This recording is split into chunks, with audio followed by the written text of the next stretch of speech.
আসসালামু আলাইকুম রহমতুল্লাহি বারাকাতুহ। সুপ্রিয় শিক্ষার্থী বন্ধুরা, আজ আলোচনা করব উচ্চতর গণিত নবম দশম শ্রেণী ত্রিকোণমিতি এমসিকিউ। 1 নাম্বার, সাইন স্কোয়ার 2π - π/6 এর মান নিচের কোনটি? অপশন ক -1/4, অপশন খ -1/2, অপশন গ 1/4, অপশন ঘ 1/2। তাহলে আমরা যদি একটা সলিউশন বের করি, সাইন স্কোয়ার 2π - π/6কে আমরা যদি লিখি সাইন n × π/2 ± θ আকারে, যেটা স্ট্যান্ডার্ড ফর্ম, তাহলে হবে 4 × π/2 - π/6 হোল স্কোয়ার। অর্থাৎ সাইন স্কোয়ারের জন্য আমরা এক্ষেত্রে এরকম আকারে হোল স্কোয়ার লিখতে পারি।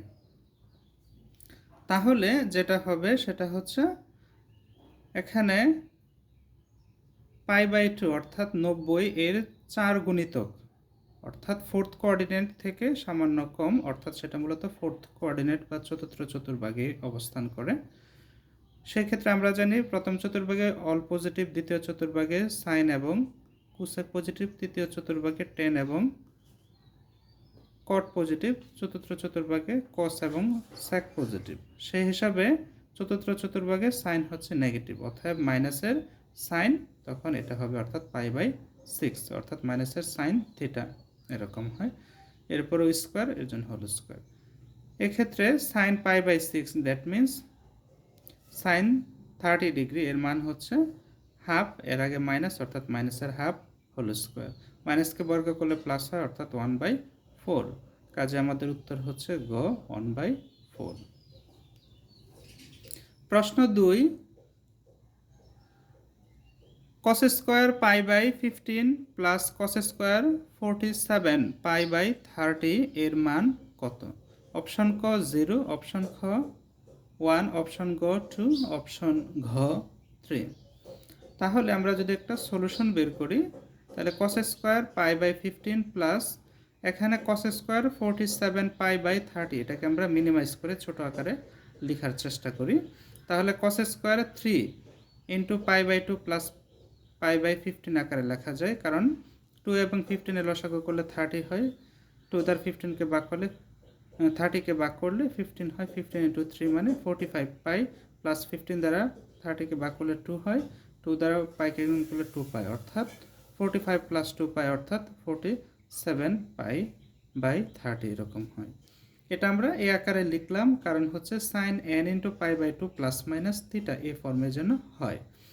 সেক্ষেত্রে আমাদের এখানে cos স্কোয়ার π/15 প্লাস এখানে তৃতীয় চতুর্ভাগে অবস্থিত 3 × π/2 প্লাস হচ্ছে সামথিং, দ্যাট মিনস এটা চতুর্থ চতুর্ভাগে অবস্থিত হয়।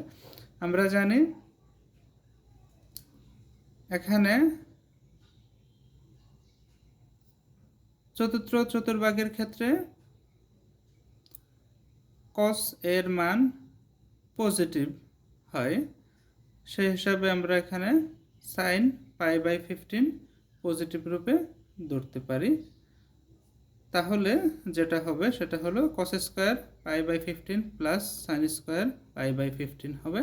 তাহলে আমরা জানি cos square theta plus sine square theta, অর্থাৎ π/15কে যদি থিটা বিবেচনা করি ইকুয়াল 1, কাজে উত্তর হচ্ছে গ 1। 3 নম্বর প্রশ্ন, cos থিটা ইকুয়াল মাইনাসের হাফ এবং pi less than theta less than or equal 3π/2 হলে tan থিটা এর মান কত?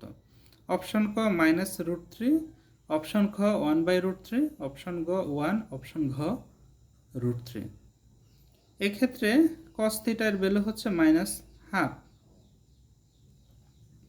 এটাকে যদি আমরা ভেঙে লিখি, আমরা জানি cos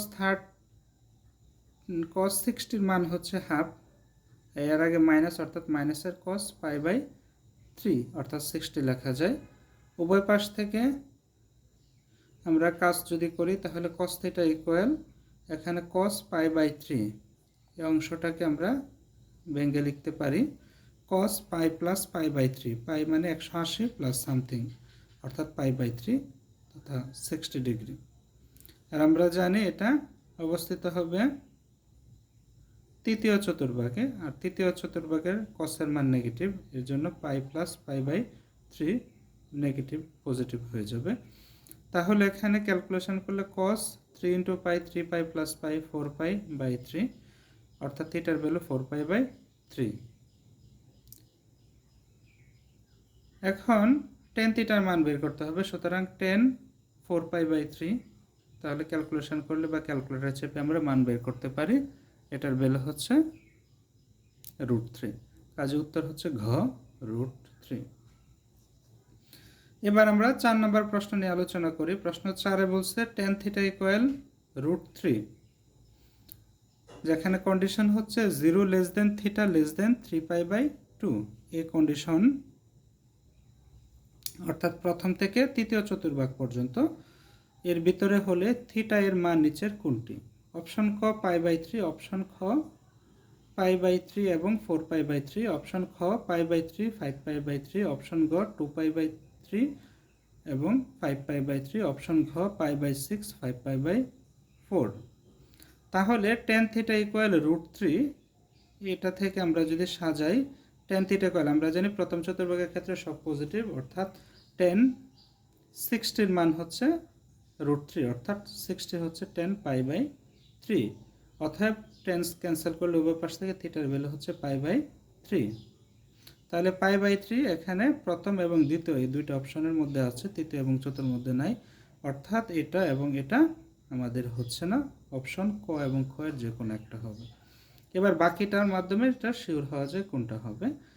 এখন আমরা যেহেতু তৃতীয় চতুর্ভাগ পর্যন্ত আমরা জানি থার্ড কোঅর্ডিনেটের ক্ষেত্রে tan এর মান পজিটিভ হয়, সুতরাং tan থিটা ইকুয়াল tan, থার্ড কোঅর্ডিনেটে হচ্ছে পাই প্লাস সামথিং, যে থিটাটা বলবে, তাহলে tan পাই প্লাস, অর্থাৎ আগে যেটা পেলাম পাই বাই 3 সেটা হবে। তাহলে tan থিটা ইকুয়াল 3 পাই প্লাস পাই, অর্থাৎ 4 পাই বাই 3, অর্থাৎ tan ক্যান্সেল করলে 4 পাই বাই 3 হবে। কাজে আমাদের উত্তর ক পাই বাই 3, 4 পাই বাই 3।